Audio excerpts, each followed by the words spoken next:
Queridos e amados irmãos, quando olhamos a ideia que está por trás do Antigo Testamento, nós vamos ver que por várias vezes e por diversos momentos na história de Israel houve pactos. Houve pacto de Deus para com o povo de Israel e houve pacto também da nação de Israel com outras nações.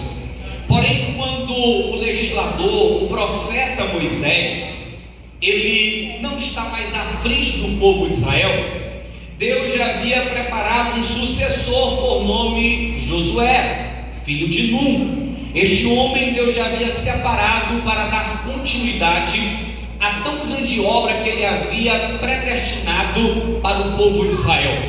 Desde o êxodo, que significa saída do Egito, até em busca da terra de Canaã, Deus tinha um projeto grandioso para esta nação. Porém, por trás deste projeto, Deus fez pactos com a liderança, e Deus fez pacto com o povo de Israel. E eu quero falar para vocês esta noite a importância dos pactos em nossas vidas. Há pessoas que fazem pactos e não consultam a Deus antes de celebrar os pactos, e por isso sofrem grandes consequências ruins. Passam anos e anos por conta de pactos que não foram consultados por Deus, e por trás desses pactos, que são às vezes precipitados, você atrapalha a sua vida, atrapalha a vida de outras pessoas e atrapalha às vezes o projeto que Deus tem através da sua vida. E quando Deus, olhando a situação do povo de Israel, permitindo que agora eles tomassem posse da terra que Ele mesmo, Deus, havia prometido a este povo, Ele resolveu dizer o seguinte: quando vocês adentrarem aquela terra, que a primeira cidade seria de Jericó, vocês têm uma observação a ser feita: não farão pactos, concertos, aliança com aquelas nações, os jebuseus, os heveus, os amorreus, pois nenhum deles eu tenho escolhido para ser o meu povo. Vós sois a minha propriedade exclusiva e particular, e por ser propriedade particular minha, eu não quero mistura com mais ninguém. Eu não quero se misturando com outro povo, porque quando vocês se misturarem com outros povos, automaticamente entrará na nação de Israel o que, irmãos? O culto pagão, outros deuses, outras adorações, outras práticas e rituais. O que Deus queria preservar também era uma adoração genuína, somente para Deus. O nosso Deus, diga para o seu irmão, Ele é ciumento. O nosso Deus é ciumento. Ele não quer te dividir com mais ninguém. Ele quer que você seja exclusivamente dele. E com essa visão, Deus diz o seguinte para a nação de Israel e agora para o líder Josué: vocês estão impedidos, vocês estão proibidos de fazerem concertos, alianças, pactos com estas nações que aí estão, pois Deus sabia que já estava tirando aquelas nações daquele local, porque aquelas nações não adoravam a Deus como Ele queria, não cultuavam ao verdadeiro Deus, ao Deus de Abraão, ao Deus de Isaque e ao Deus de Jacó, ao Deus que abriu o Mar Vermelho, ao Deus que já ia abrir o Rio Jordão. E Deus dizia para eles: eu não quero mistura, eu não quero esse misticismo que possa haver entre vocês, povo de Israel, e outras nações. Quando Josué, capítulo 6, capítulo 7, capítulo 8 de Josué, ele adentra aos territórios da terra prometida, ele vai agora lutar para conseguir as posses daquela terra. A primeira cidade para ser conquistada era Jericó, e depois de uma ação extraordinária de Deus, usando os levitas e sacerdotes, os muros de Jericó vinham ao chão. Porém, disseminou-se entre as outras nações o nome de Josué. Eis que é um homem forte, valente, poderoso, corajoso. E se ele é forte, é porque o Deus de Josué é muito mais forte, é quem faz ele forte. Agora tem a segunda cidade, capítulo 8, para ser conquistada, que se chamava Ai. Ali acontece um episódio de Acã, e eles perdem parcialmente parte do exército israelita. Mas depois de consertar o erro que houve ali com Acã, eles conseguem agora a conquista da segunda cidade, que se chama Ai. Porém agora, quando eles iam ingressar no terceiro ciclo de conquista, chegou-se um grupo de pessoas. Esse grupo de pessoas que chegaram com roupas rasgadas, sapatos velhos, os cabelos sujos, as mãos sujas, a comida, a Bíblia vai dizer que os bolos estavam coloridos, estavam puros, podres, e chegaram até a comunidade judaica. Quando eles chegaram, perguntaram quem é o líder. Disseram, é Josué. Josué chama os anciões da terra e chama ali os seus subalternos, diretamente ligava a ele a função de hierarquia. E quando eles se reúnem com aqueles homens, perguntaram, quem são vocês? De onde estão vindo? E o que foi que eles disseram? Nós somos de uma terra muito distante, longínqua, e nós soubemos que o vosso Deus é muito grande, e nós viemos adorar o vosso Deus, e viemos fazer um pacto, um concerto, uma aliança com vocês e o vosso Deus. Porém, Josué, a Bíblia vai dizer que ele o quê? Não consultou a Deus. Versículo 14: não pediram conselho à boca de Deus. Verso 14 do capítulo 9 de Josué vai dizer que nem deles, nem Josué, nem os anciãos, nem os sacerdotes, nem os levitas, ninguém consultou a Deus para saber quem estava vindo fazer o que, irmãos? Aliança, pacto, concerto. Agora veja, sem consultar a Deus, Josué faz aliança, faz o concerto, diz: haja paz entre nós e vós, não haverá morte. Eu dou a minha palavra que haverá vida para vocês e haverá vida para nós. Após fazer o concerto, após fazer o pacto, 3 dias depois, eles se organizam para dar agora a continuidade de conquistar mais uma cidade, mais uma terra, mais uma posse. E quando eles vão atacar a próxima cidade, o que foi que eles descobriram? Era com quem eles tinham feito acordo. Esse povo chamava os gibeonitas, e eles fizeram acordo com os gibeonitas. Só que Deus havia o que, irmãos? Proibido fazer acordo, proibido fazer pacto, proibido fazer, irmãos, qualquer tratativa, porque Deus não queria mistura. Deus não queria mistura. O que Deus queria era a preservação do povo de Israel. Mas eles fizeram o que, irmãos? Fizeram um pacto. Qual foi o problema de fazer o pacto com os gibeonitas? Que agora, quando você lá em Números, que eu li em capítulo 30, verso 1 e verso 2, tinha um outro mandado de Deus: quando fizeres um acordo ou um juramento, tem que fazer e tem que cumprir. Eles ficaram agora: mata ou não mata? Quebra o acordo ou mantém o acordo? Quebra o pacto ou não quebra o pacto? Reuniram-se novamente e disseram: vamos manter o pacto e vamos deixar eles vivos. Qual foi o problema, irmãos? Quando eles disseram, vocês vão ficar vivos, começou a ter casamento, começou a ter o quê? Mistura.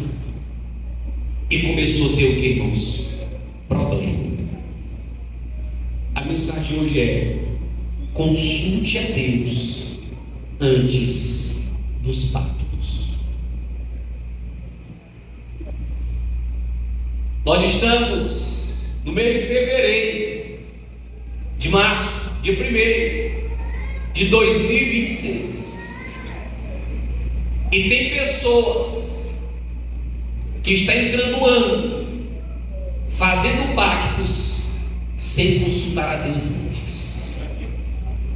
O problema é que quando você não consulta a Deus antes dos pactos, você tem que se preparar para as consequências. E as consequências, mesmo tendo perdão, Deus não tira ela da tua vida. Mesmo você se arrependendo, tem que arcar com as consequências do seu erro. Aqueles gibeonitas passaram a se proliferar, e os escritores vão dizer que foi a partir desse episódio de Josué que gerou-se o início de um grande problema dentro da nação de Israel. Tudo porque alguém olhou para a situação, olhou para a aparência e não consultou a Deus. Nem tudo que se apresenta na tua frente como coitadinho é para você fazer pacto com esse coitadinho. Cuidado com quem vem com cara de coitadinho na tua vida, que está morrendo, que é você que vai ajudar, que é você que tem que estender a mão, que é você que tem que socorrer. Cuidado, porque pode ser teu inimigo por trás disso. Cuidado, porque pode ser a tua destruição por trás deste pacto, por trás deste acordo. Quantas pessoas não estão sofrendo amargura de vida, de espírito, porque fizeram pactos errados na vida, fizeram acordos errados na vida, fizeram tratativas e não consultaram a Deus, e hoje pagam alto preço e se perguntam por que eu estou passando por isso.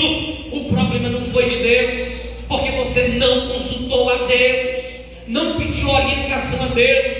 E quando não se consulta a Deus, quando não se pede orientação para Deus, não se pode cobrar nada dele.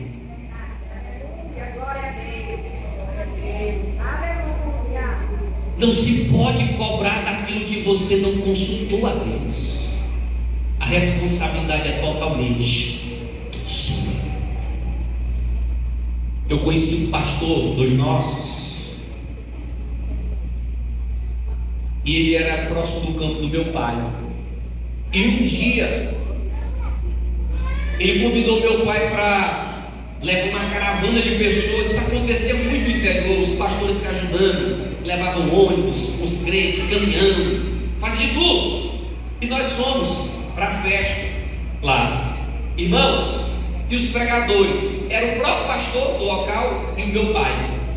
E esse pastor, ele pregou na manhã pentecostal de domingo. Eu era assim mais ou menos da idade do meu menino. Eu tinha assim uns 10 anos de idade. Irmãos, eu vi Deus usar esse homem naquela manhã, que eu tive vontade de ser aquele homem. Ele pregou numa graça tão grande, que aquela manhã pentecostal terminou 2 horas da tarde. Ninguém saía. Ele falou amém, amém, amém, e ninguém saía. Foi uma coisa tão grande que eu era pequeno, e eu lembro os irmãos chorando no meio da rua. Eu lembro saindo da igreja, aquele poder de Deus, aquela graça, aquele avivamento, aquela coisa maravilhosa, estrondosa. Passou-se os tempos, eu cresci, e agora eu vejo ele em uma cidade, e o meu pai vai dar a paz do Senhor para ele, e ele baixa a cabeça. Eu perdi a paz. Só que eu já era assim, tinha uns 14, 15 anos. Eu tinha noção do que tinha acontecido. Quando entrou no carro, eu disse: pai, o que foi que aconteceu com fulano? Ele disse: meu filho, um acordo e um pacto errado levou ele ao fracasso.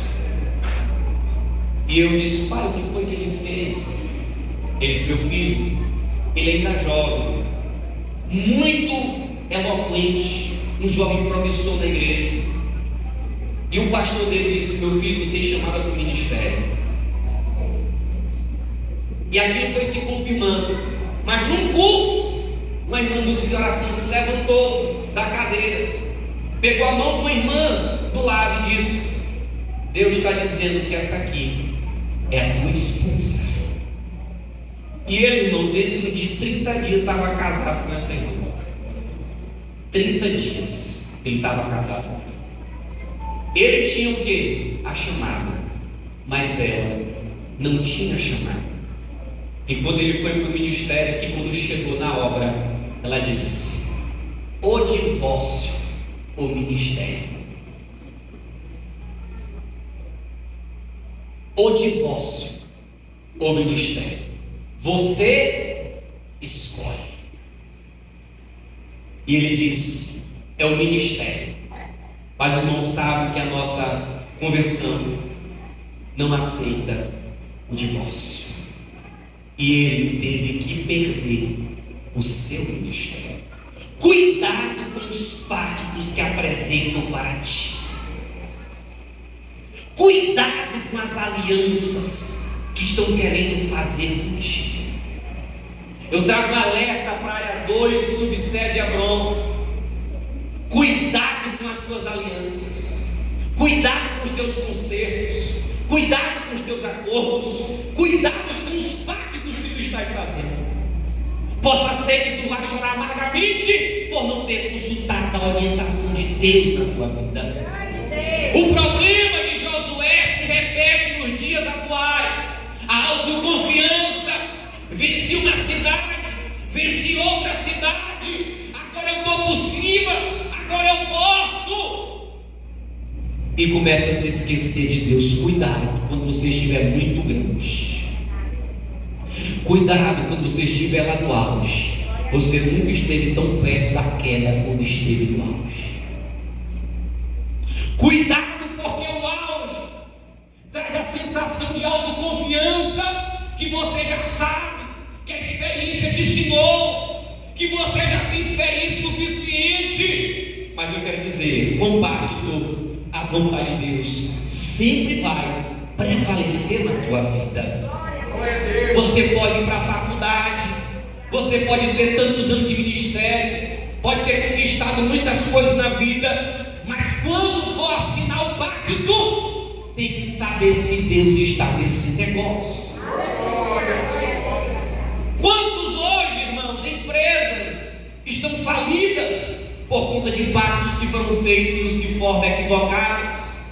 Quantos ministérios ruídos por conta de pactos errados que foi feito no passado? O que eu trago esta noite na palavra de reflexão: que pacto você tem feito? Quais pactos você vai fazer? E se você tem consultado a orientação de Deus para a tua vida? Tem consultado a vontade de Deus para a tua vida? Será se Deus quer esse negócio para ti? Eita glória, aleluia. Será se Deus está nesse negócio, minha irmã? Glória a Deus, aleluia. Jovem, será se Deus está nesse negócio? Obreiro do Senhor, será se Deus está nesse negócio? Tem que consultar a vontade de Deus. Pastor, mas está demorando. Não importa a demora, o que importa é a resposta. Pastor, mas é para amanhã, eu não tenho confirmação. Então não faz. Aleluia, glória a Deus, glória a Deus. Então não faz. É melhor você não fazer e esperar do que você fazer e começar a chorar. Glória a Deus, aleluia. A mensagem de hoje quer trazer para mim e para você uma reflexão. Consulte a Deus antes da celebração dos pactos. Quando nós olhamos a ideia do que aconteceu com o povo de Israel, irmãos, foi triste o que aconteceu. Vamos ver as consequências disso. Josué capítulo 9 e versículo 21. Olha o que aconteceu para os gibeonitas. O que foi que aconteceu? Verso 21. Disseram-lhe, pois, os príncipes: vivam!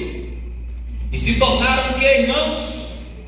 Rachadores de lenha. E o que? Tiradores de água para toda a congregação, como os príncipes lhe haviam dito. Verso 23. Agora, pois, sois o que?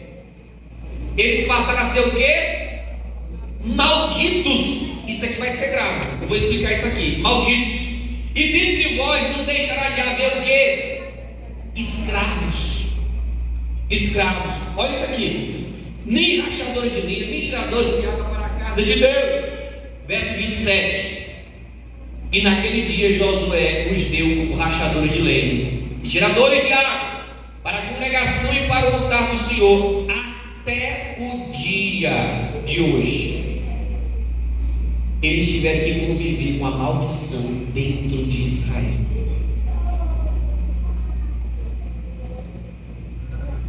Tem gente, irmãos, que por fazer o pacto errado tem que conviver com a maldição dentro de casa. Irmão, isso aqui é muito grave que eu estou ministrando hoje para a tua vida.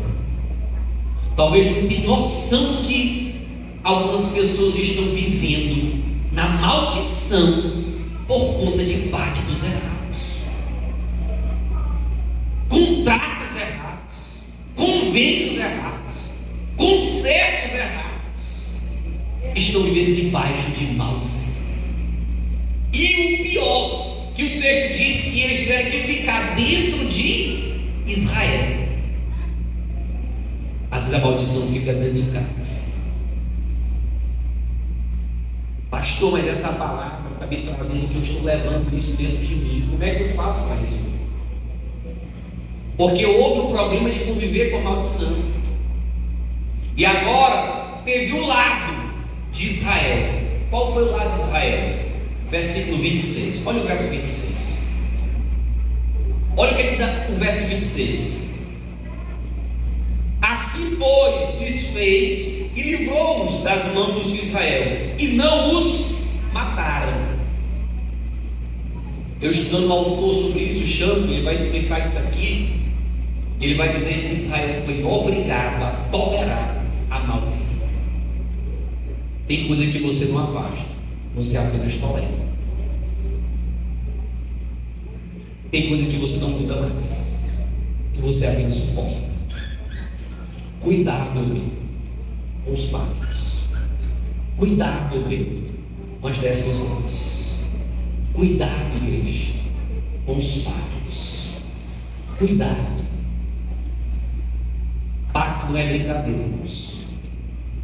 Pacto é coisa séria. Eu estou trazendo à tona a história do erro de Josué. Eu estou falando de quem, irmãos? Eu estou falando de um líder extraordinário. Josué substituiu Moisés, irmãos, de uma forma muito linda. Homem competente, mas infelizmente ele não consultou a vontade de Deus. E uma escolha errada, irmãos, na vida geram consequências quase que eternas. Porque que é o que o texto diz? Até o dia de... Enquanto houve um ciclo na formatação que era o contexto de Israel, gibeonita era rachador de lenha, gibeonita era maldito dentro de Israel. E só vai operar quando vão para o cativeiro, e quando voltam não tem mais essa função com os gibeonitas. Fiquemos de pé nessa noite. Pastor, eu queria uma palavra para me sair correndo hoje aqui, cheio de poder. Às vezes você tem que refletir sobre a vida. Às vezes tem que ter reflexão sobre o que você está fazendo.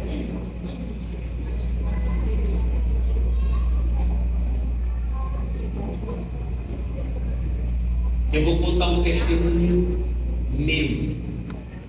A irmã que sabe, quando eu falar o nome dela, da missionária Fátima, eu vou contar. Aconteceu comigo. Meus pais na época moravam em Brejo. Aí, filho, eu tinha um processo para resolver. E fui pegar a assinatura da procuração da pessoa. Assinatura. E a pessoa era ligada à irmã Fátima. E eu fui até o local. Quando eu entrei, era o momento do ciclo de oração que a irmã estava. E eu estava esperando a irmã sair para assinar a procuração. Aí, irmã, quando eu estou na porta, vi uma irmã e pegou na minha mão e me levou para dentro do ciclo de oração. Aí a irmã disse o seguinte: olha essa história, olha essa história que aconteceu comigo. Ela disse: tu vai fazer uma viagem. Olha essa história. Eu já estava indo para Brejo, não estou entendendo a história. Então, eu ia visitar os meus pais. Eu tinha estado só para pegar uma procuração. Ela disse assim: tu vai fazer uma viagem. E Deus está mostrando que na viagem vai capotar o carro. E eu estou vendo tudo todo ensanguentado. Aí na mesma hora, na lata, eu entendi que não era para me fazer a viagem. Quando eu estou saindo do local, vem uma outra irmã que não estava lá dentro do seguração. Aí ela disse: meu filho, eu senti de Deus te falar algo. Posso falar a parte contigo? Eu digo: pode. Ela disse: Deus está me dizendo que tu vai fazer uma viagem e é para tu fazer a viagem. Aí eu: rapaz, aí irmão, aí o negócio pegou. Aí eu fiquei assim, filho, vou ou não vou? Irmão, aconteceu comigo. Aí no CRB, eu disse: meu Deus, quem é tu nessa história e quem não é? Quem foi usado por Deus e quem não foi? E eu digo: eu vou ou não vou? Irmãos, é aquilo. Olha, por isso que às vezes profecia mata as pessoas na igreja. Isso aí é sério, eu estou contando aqui, mas isso aí mata às vezes mesmo. O que é que eu fiz? Eu entrei no carro e disse: Deus, nem a A, eu não vou dar o nome de ninguém, nem a A e nem a B, eu quero ouvir a tua voz. Eu vou fazer uma oração e o Senhor vai me dar um sinal dentro desse carro, se for para ir, se for para não ir a viagem. E aí eu comecei a orar, eu sozinho no carro, sem ninguém. Baixei minha cabeça aqui no volante e comecei: Senhor, eu ouvi ali duas situações. Irmãos, de uma forma que eu não sei explicar, eu comecei a chorar dentro do carro, eu sozinho. E naquele choro eu senti a confirmação que era para fazer a viagem. Eu liguei só a chavezinha do meu carro. Até hoje eu estou aqui. E nessa viagem que eu fiz, Deus fez um negócio comigo que foi justamente sobre o ministério. Ou seja, consulte a Deus antes de fazer qualquer parte.